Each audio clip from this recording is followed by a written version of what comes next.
আসসালামু আলাইকুম। Welcome to another new video. আজকে আবারও শপিং এ যাচ্ছি। আজকে দিয়ে তৃতীয় দিন বলা যায়। তো কোথায় থেকে শপিং করলাম, কি শপিং করলাম আর কোথায় খেয়েছি আর কি করেছি এই নিয়ে থাকছে আজকের ভিডিও। তো আমি একটু get ready with me video বানাচ্ছিলাম। আমি আসলে এত কিছু পারি না। জাস্ট একটু হালকা লিপস্টিক দিয়েছি আর একটু গ্লোজ দিয়েছি। এ দিয়ে আমার সাজগোজ কমপ্লিট করে ফেললাম। সুন্দর মিরর দেখলে আসলে একটু সাজুগুজু করে তো একটু ভিডিও নেওয়াই যায়। আসলে আমি এরকম ভিডিও বানাই না। আজকেই ১ম বানাচ্ছি মনে হচ্ছে। তারপর আমরা বের হয়ে গেলাম। আমরা ১ম এ গিয়েছি আড়ং-এ। ওখানে আপুর কিছু কুর্তি দেখতে। যদি 2 পিসও পেতাম 2 পিসও নেয়া যেত। ওখানে তো কুর্তি বা 1 পিসের তো অভাব নেই। কিন্তু আপু বলেছিল 2 পিস নেওয়ার জন্য। আপুর জন্য শপিং করতে গিয়ে নিজেই শপিং শুরু করে দিয়েছি। এই যে জুয়েলারি গুলো, এগুলাতে এখন আমার এত ভালো লাগে যা বলার মতো না। ২ টা আংটি অর্ডার দিয়ে রেখে নিচে থেকে উপরে চলে গিয়েছি। তারপরে ভাইয়া কিছু মানি ব্যাগ নিল। আর চাবির রিং রাখার জন্য কিছু নিল। তারপরে এই তো আমার ২ টা আংটির বিল করতে দিয়ে আমরা ওইটা নিয়ে এতে চলে যাচ্ছি আমি হ্যাপি হয়ে। যে আবারও কিছু একটা নিতে এসেছে। আসলে আড়ং এ ঢুকলে কিছু না নিয়ে আসলে ভালো লাগে না। তারপরে ভাইয়া ব্যাংকে গিয়ে কিছু টাকা উঠাইলো। উঠায়ে আমরা একদম চলে গিয়েছি হিজাবের দোকানে। হিজাবের দোকানে গিয়ে সবকিছু কালেক্ট করে কোনটা নেওয়া যাবে, কোনটা কি নেওয়া যাবে না, কি কালার নিতে হবে, কোন ধরনের হিজাব নেওয়া যাবে, সবকিছু সিলেক্ট করে এই কয়েকটা আমরা সিলেক্ট করেছি অবশেষে। তারপরে আরো কিছু হিজাবের কালেকশন বের করেছে ভাইয়া। একের পর এক এত সুন্দর হিজাব বের করছে যা মন কেড়ে নিচ্ছিল একদম। তারপর আবার জাফরান ফেব্রিকের উপর কিছু হিজাব বের করেছে। এগুলো যে এত সফট আর নরম আর এত সুন্দর যা বলার মতো না। এগুলা থেকেও কিছু নিয়ে নিলাম। আমরা প্রায় ১৬ টা ১৭ টার মতো হিজাব নিয়ে এগুলা ছিল একটু দামের মধ্যে ৪৫০ করে। আর আরো এক ধরনের নিয়েছি সেগুলা ছিল ৩০০ করে। তো এগুলা আমরা নিয়েছি এই যে কিছু ক্যাপও নেওয়া হয়েছে সাথে ম্যাচিং করে অনেক রকমের কালারের। যেহেতু আমরা অনেকগুলো নিচ্ছি এই যে এগুলা জাস্ট ফাইনাল আর আপনার সবকিছু দেখে চেক করে এগুলা বাছাই করেছি। সব ধরনের কালার আছে। কো সব ধরনের ড্রেসের সাথে পরা যাবে এরকম কালার আছে। ম্যাচিং করে পরা যাবে এরকম কালার আছে। আপনার যেটা ইচ্ছা আপনি পড়তে পারেন। কালার গুলো সবগুলোই আমার এতটা পছন্দ হয়েছে। আপনার আমার কাছে মনে হয় যে কারো এই কালার গুলো ভালো লাগবে যারা হিজাব লাভার আসলে। আর আমার হিজাব এত ভালো লাগে হিজাব কিনতে আমার মা বলে যে হিজাবের একটা দোকান দিয়ে দে।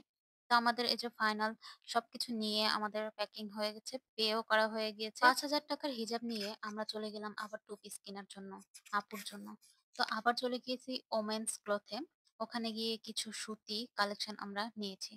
প্রায় সবকিছু মোটামুটি দেখে ৩ টা সিলেক্ট করেছি। একটা কাজের মধ্যে, আরেকটা লিলেনের মধ্যে, আর একটা সবকিছু মিক্সড। লিলেন প্লাস সুতি সবকিছু মিক্সড। তারপরে নিয়ে আমরা বের হতে দেখি বৃষ্টি শুরু হয়ে গিয়েছে। একদম অল্প বৃষ্টি, খুব যে বৃষ্টি তা না। কিন্তু আমাদের তো আরো কাজ আছে। একদম ভিজে তো অবস্থা খারাপ হয়ে যাবে। তখন কি করলাম? একটা রিক্সা নিয়ে নিই।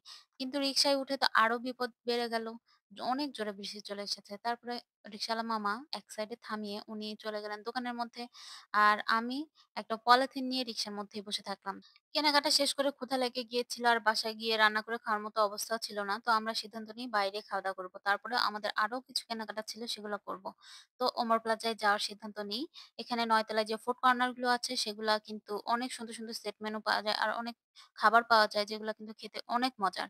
তো স্টুডেন্ট বাজেটের জন্য কিন্তু সবাই এখানে যায়। তো ওখানে গিয়ে যে খালার কাছ থেকে শুনি যে আসলে ফুড কর্নার গুলো যেগুলো পুড়ে গিয়েছে সেগুলো এখনো ঠিক করা হয়নি।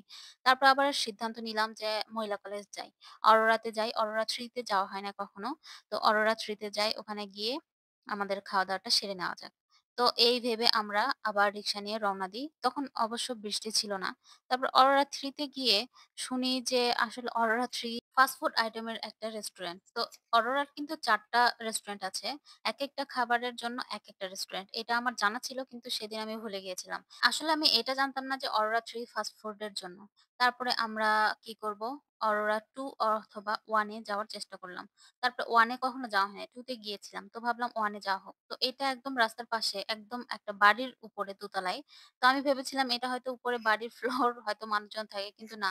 গিয়ে দেখি এই তো এত সুন্দর একটা রেস্টুরেন্ট। ডেকোরেশন রেস্টুরেন্টের সুন্দর হলে কিন্তু রেস্টুরেন্ট যতই ছোট হোক বা বড় হোক সুন্দর লাগে।